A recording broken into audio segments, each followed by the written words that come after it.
All right, everybody, welcome back. Well, I have a special guest today. Um, we kind of came into each other's world in a weird way.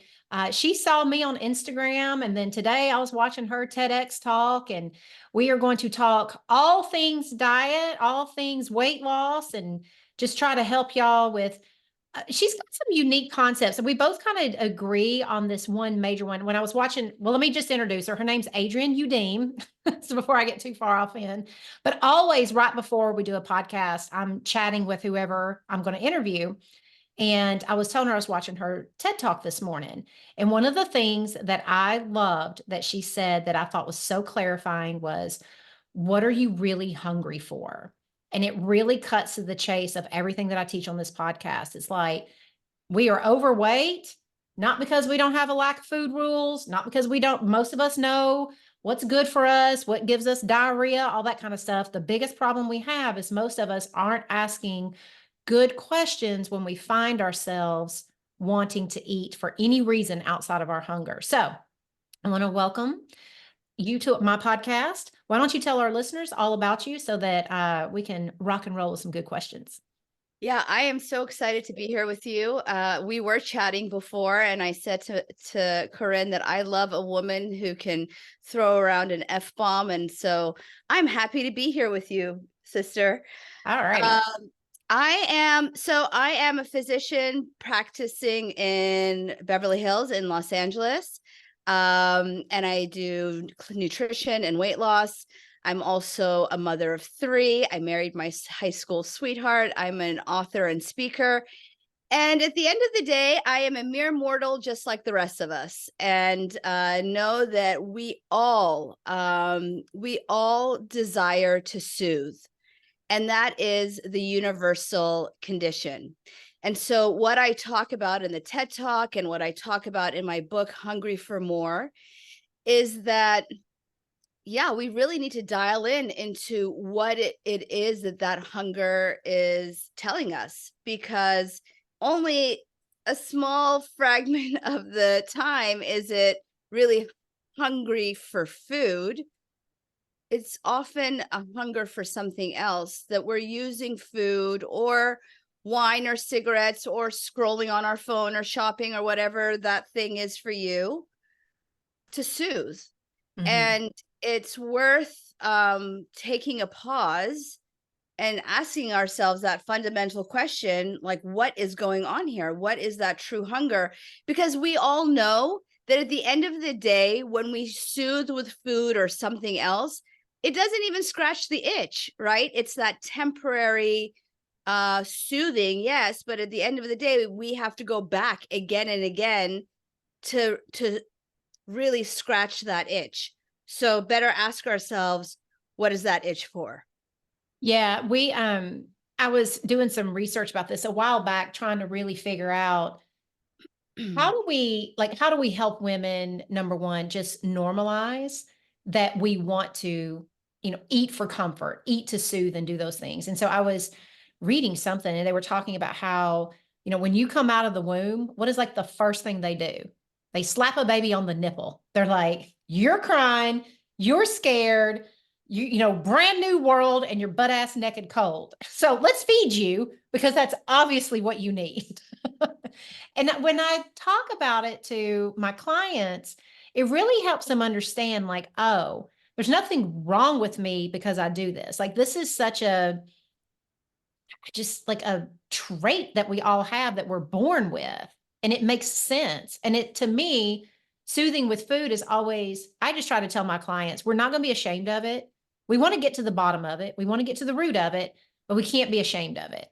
If it starts from birth as a viable option, that in the moments you feel you're most vulnerable and you're most scared and you're most terrified, that food could help, it would make sense that for the rest of your life, you would make that imprint and probably turn to it if nothing else, like if there's nothing else you could do. So let's talk about kind of your history. One of the things that I was listening to was this relationship you had with chocolate as a child. Can you tell us a little bit more about that? I will, and I want to, but I have to add just another layer to what you just said. Okay, let's go. Because Because it's not just that they slap you, throw you on the boob from the moment that you're born, but literally the hormone that helps induce labor and the hormone that allows for production of breast milk, which is oxytocin, Mhm. is also the hormone that helps create bonding, connection, love between mother and child. It's the same hormone that is released when you pet your puppy, when you hold your partner's hand. So when we talk about emotional hunger, and we can talk about this a little bit more, because I do think it's really important for people to understand that the science behind it, because that's how we Yes. dispel the shame. When we Exactly. recognize it's something physiologic, then we can say, hey, this is what our bodies normally do. So there's nothing to be ashamed of. It's it's normal physiology. But if you think about that notion that the very hormone that helps us feed is the same hormone that facilitates love and connection, I mean, hell, we're like doomed from the beginning, because it just shows you how love, connection, belonging, and food are so interconnected in our physiology, right? For sure. So we can get into that a little bit more, but now to the chocolate. So I also shared with you, Corinne, how I lived in Dallas. I was born in Southern California, where I live right now. But when I was 7 years old, I moved to Dallas. And even though I was born in the most like quintessential, like the all-American San Diego, where everyone's like blonde, blue-eyed and running around in bikinis, I was a first generation to immigrant Jewish, Iranian, Middle Eastern parents. So here I am, this little hairy brown girl, chubby, living in Dallas, Texas in the 80s. Oh God. And let me tell you, I stood out like a sore thumb in every way. My background, my upbringing, and the way I looked. I just looked different from everybody else. And here I am, a young child. The conditions of our move wasn't great. My dad was having financial issues.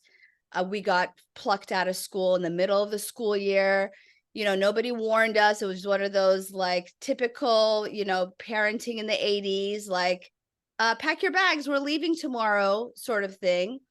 So you can imagine that there was this huge desire to belong, a huge desire to fit in. And I did not.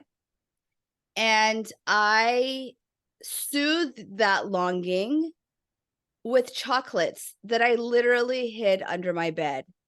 And I remember, I don't know if you remember this, you're a little bit younger than I am, but like I think they were called World's Best Chocolate, World's Oh, American, no. We used to right? have to sell those when I was Right. a kid. Yeah. And Yeah. damn, those were good chocolate bars. Yeah, they were. So I literally hid a box of those. We had the fundraiser too. It was to sell. I hid a box of those under my bed. And like I didn't get a big allowance, so I don't even know. Many years later I asked my mom, I'm like, who paid for that? She was like, she didn't even know I had hid it. So somehow I managed to pay for that box of chocolate that I hid under my bed. And yes, I was using it to soothe. And again, there's a physiology there, because when we eat that bite of chocolate, right, we get that hit of dopamine, and dopamine feels good in that moment, but it doesn't last. So I had to go back bar after bar after bar to get that feel good feeling that was temporary, in order to soothe that feeling of non-belonging. Yeah. And it took years for me to think back in retrospect, because in the moment, of course, I didn't know what I was doing, to recognize and be like, holy cow, that's what that was. While I was fixating about my weight and drinking strawberry slim fast out of a can, what I really needed to do was acknowledge that, like, yeah, that was a painful experience. And I was trying to soothe it with food. I had a similar thing happen. One of the reasons why I think I was able to lose weight was I made a connection between when I was a kid, we grew up really poor. And when we would go out to eat, I can remember my mom saying, eat all you can, because we would go to buffets because I don't know when the next meal's coming. So when we would go and eating way past full, that feeling like, you're stuffed to the gills was actually made me feel safe, made me feel comforted. It was a lot of times that was the only meal, the only time I got to spend with my mom because she worked multiple jobs. And when I got older, I kept wondering, why do I like feeling full so much? Like, everybody else is, able to stop, but not me. Like like it felt safe and it felt so good, like almost intoxicating. And it took me a while to realize because when I was a kid, that was how I got safety. That was how I got connection. It was so intertwined. And so as an adult, I had to recognize that and say, like, we're okay now. We don't have like I can create safety for myself by thinking about how my life's different now versus I need to just keep eating every day for fear we could go back there. So it's Yeah. just so interesting because one of the things I do try to work with my clients on, and I'm sure, like you believe in this, is sometimes it's not even enough to kind of recognize what you need in the moment. Sometimes we actually have to recognize where did this even stem from in order for us to not feel ashamed of it, there's like something so helpful about a moment where you're like, oh, that Yeah. makes sense. Because the moment it makes sense, it's so much easier to come up with solutions. Absolutely. I couldn't agree with you more. And that historical aspect of it, it doesn't even have to be personal. So you may know this already, you probably do, but these things actually get lodged in our DNA. That sense of lack and scarcity. And actually, I bring this up in my book Hungry for More, but there's these really great studies that they did in the 40s during the Dutch famine. So this was during the Second World War, and the Dutch were exposed to famine. They were rationed food, and because they had really good medical documentation, all these years later, we have information about these moms who were pregnant during the famine and medical history on those children compared to their siblings who were born before or after.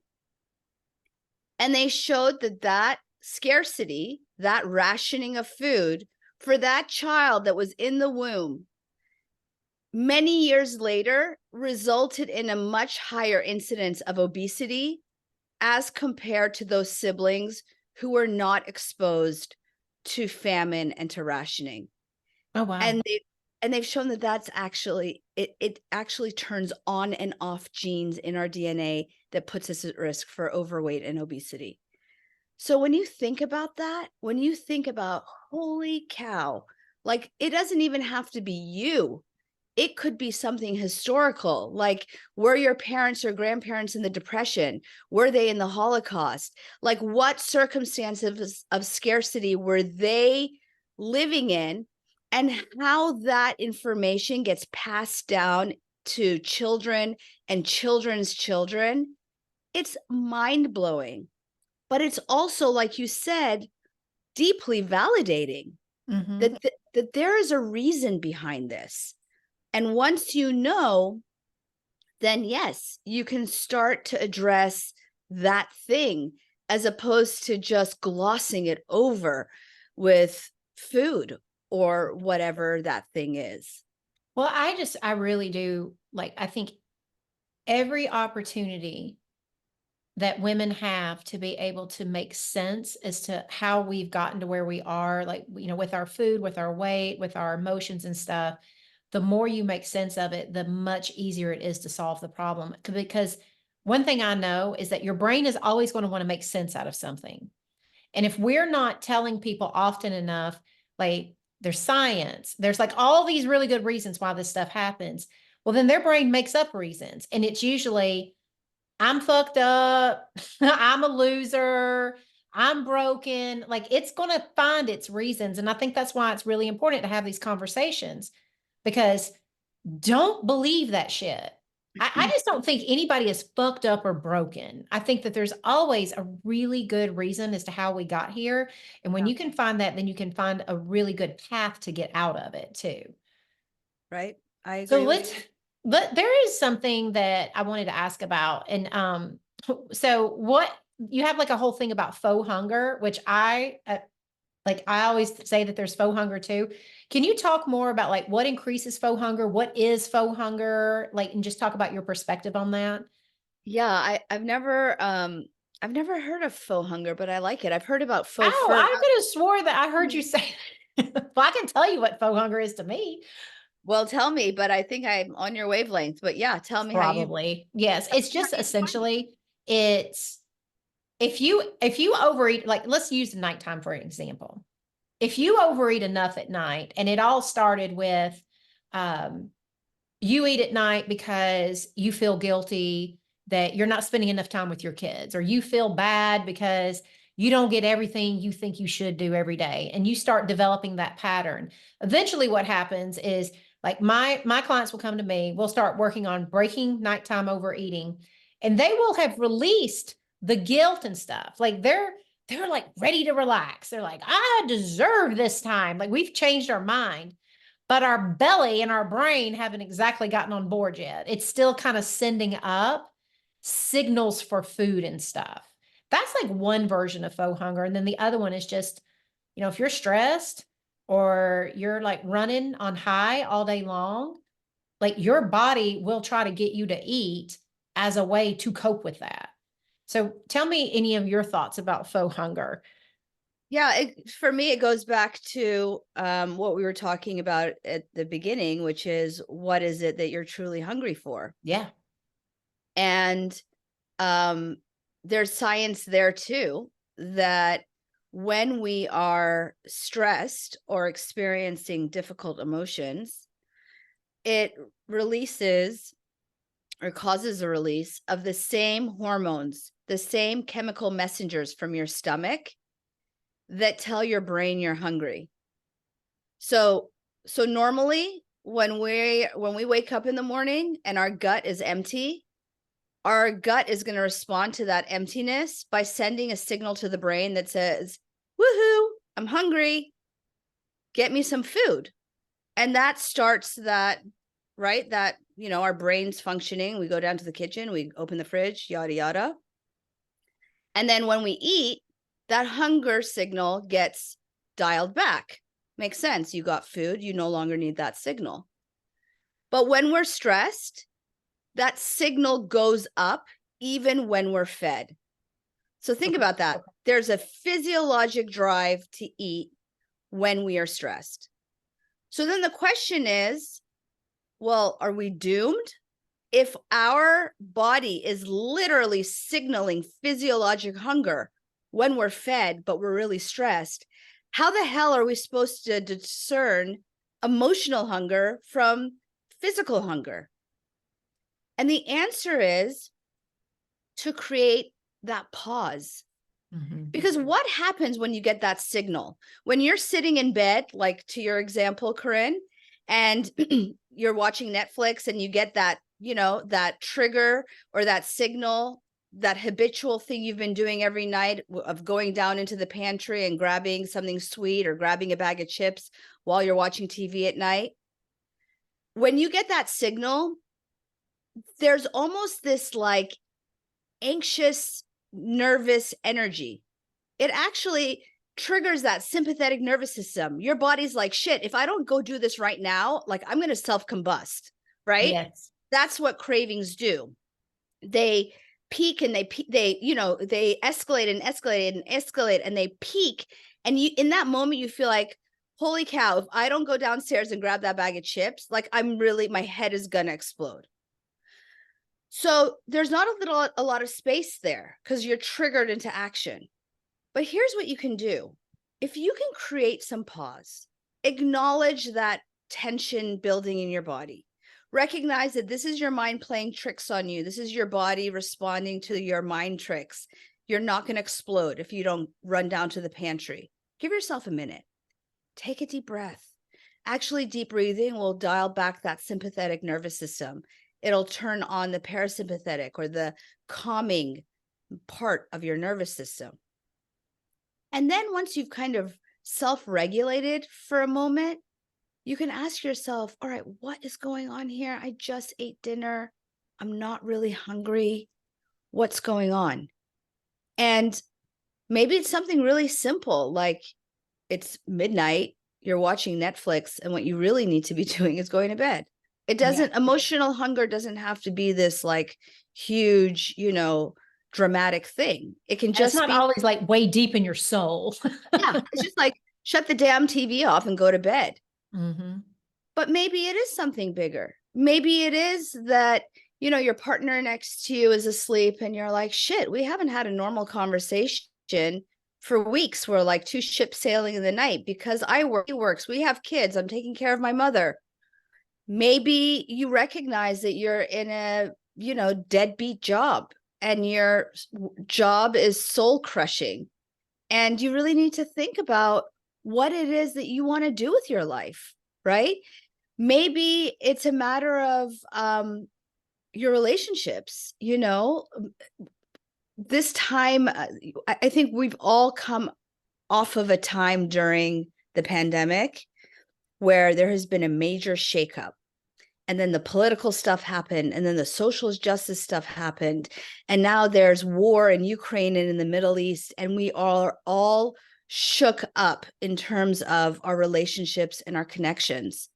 And maybe our relationships are no longer serving us, right? I mean, there's so much magic that can happen in terms of transforming your life when you take a moment to pause.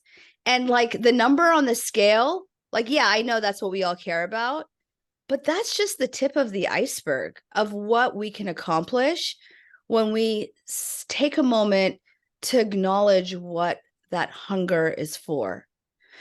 And what I unpack in the book, Hungry for More, is that it can be a whole range of things, from really, again, simple stuff like hunger for rest or hunger for sleep, and there's science behind that too, to really more deep and meaningful stuff like hunger for connection, hunger for self-love, meaning, purpose, balance. These are really important questions. But if we can take the time to dig in, put away the shame because it's not serving you in this exercise, the insights that can be gleaned from this are magic. I agree. As you were talking, one of the things that I've often said, like even in my own weight loss journey, was I didn't really know how to improve my life, like what areas I needed to improve, what areas I needed to just even be more grateful for, like just those kinds of things, until I really started taking away food as a stopgap to creating a life. My most miserable year, I mean, I was overweight for a long time, but my first year that I had my son was really hard on me for thousands of reasons. Yeah. And I just ate my face off for a year. Just, it was all I could do. And it wasn't until I woke up one day and was like, I can't keep living like this. And I started allowing myself to cut back a little bit on some of the ways I was soothing. Every time I would cut back a little bit on soothing with food, I would notice that I was more motivated to try to change some parts of my life that I'd just been like, had decided to give up on. And a lot of I think, I'm glad you mentioned purpose, because a lot of my audience is in the 55 plus range. They are women who are ending like that first half of life.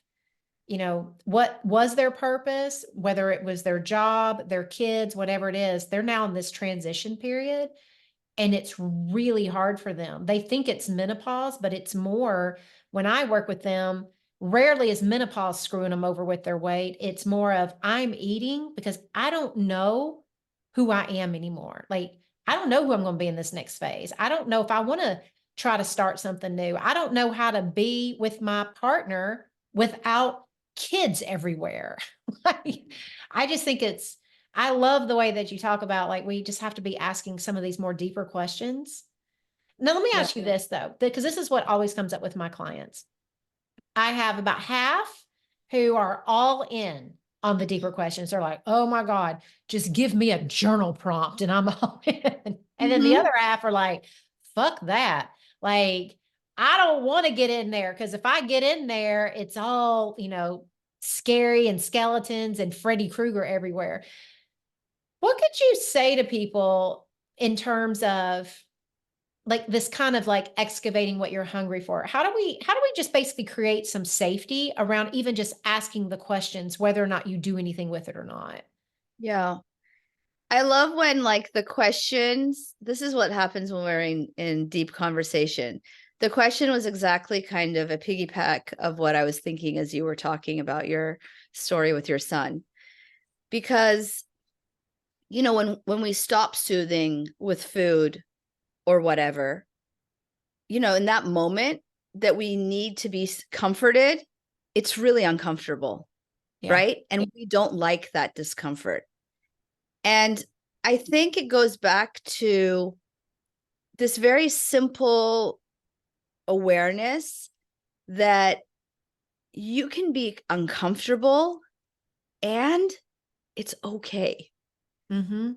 Again, like in that moment when you feel discomfort, your body starts to react to that discomfort. Your blood pressure goes up, your heart rate goes up, you start to feel anxiety and anxiousness.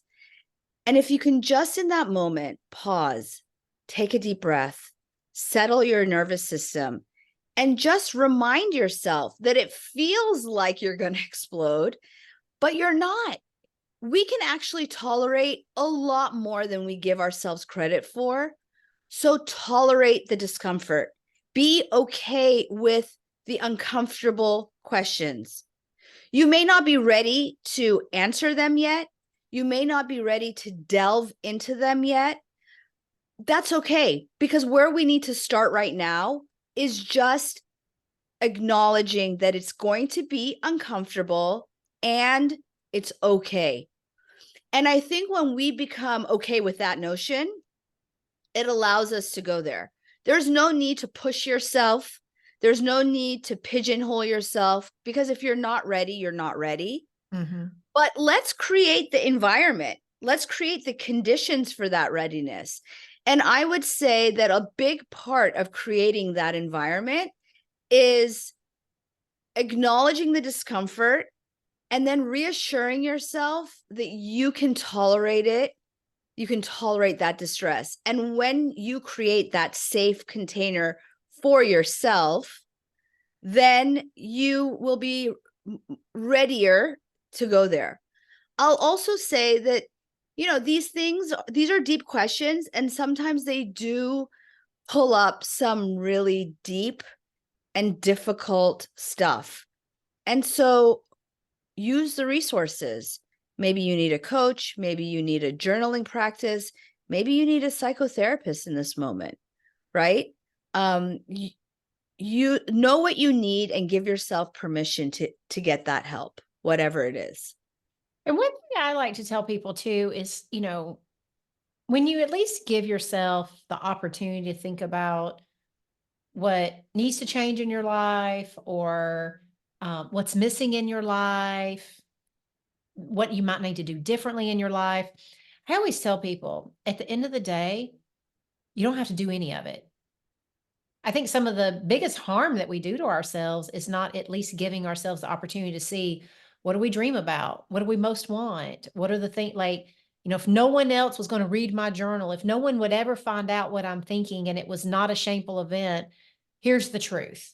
I think sometimes for a lot of people, it's like, just give yourself that gift and then say, like, worst case scenario, I just keep going through life like I am.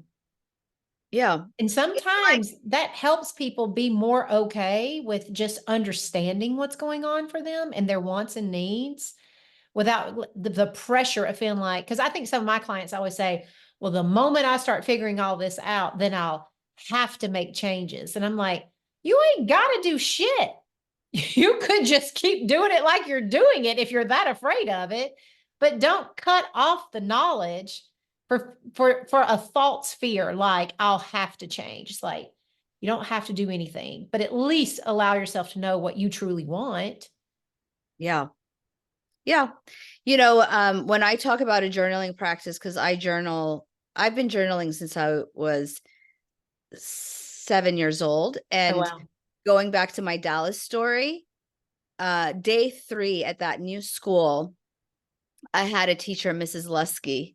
I still remember her name. And she gave me a spiral notebook, and she could tell that I was, struggling. And she said, make me a promise that you'll write whatever. You'll sit down and write in this notebook every day. And I have pretty much sat down and written most days of my life since. And so what I tell people is, this is like me, myself, and I. Don't auto edit.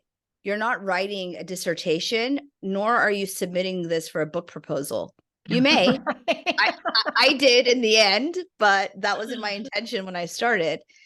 So don't edit yourself. Just let it all go. And that is so liberating. It's so powerful when, because a lot of times we're juggling this stuff in our head, and we've been juggling it for years.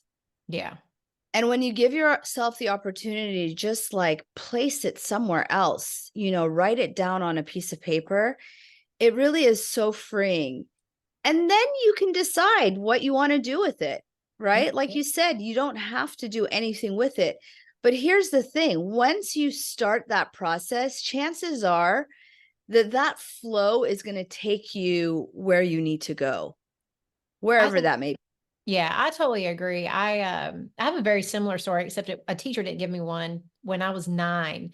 My mom had married this guy, a real nice guy that just didn't work out between them. It was her second marriage.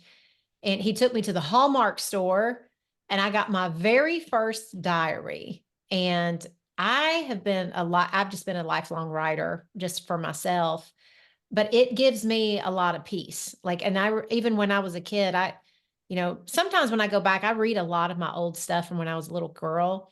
I was in so much pain and no one was listening to me. But I think about the only reason why I think I was able to even keep going as a kid was because I was listening to me. And I mean, I would write every day about how, terrible people treated me because I was always overweight and how much I wanted to lose weight. And I would see times where I would try to cheer myself up in those little journal entries. For everyone, I know a lot of my people are afraid of journaling, and I just try to tell them, if you start with it and you give it a chance, you will find that it can be one of the most relaxing things you do for yourself each day. I mean, there's some days I can't hardly even get my day started unless I've at least wrote down what I need to do for the day and what I'm thinking about it.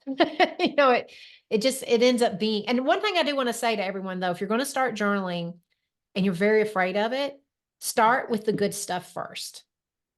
I just got through with a 3-day event about a month ago. The whole weekend was about journaling, like how to journal, like all the different facets of it and all this other crap. And one of the things I told them was like, in order to build a good relationship with it, if you are still scared of it or not sure what to do, journal each day on things that you're either grateful for, that you like, your dreams and your goals. Start with stuff that's going to make you feel good in the beginning, because then I feel like we kind of get into a natural process of journaling about that stuff and then figuring out, like, sometimes we'll want to journal about things getting in the way of it. All right. This was great. Tell us where our listeners can find out more about you. Like, I'm assuming your book's on Amazon, like, it's and all the places we can go order it. So just tell us everything we need to know. Yeah. Yes, the book is on Amazon and Audibles. It's also on the website. But I would encourage people to get on the website at dradrianyoudim.com and to sign up for my newsletter. Yeah.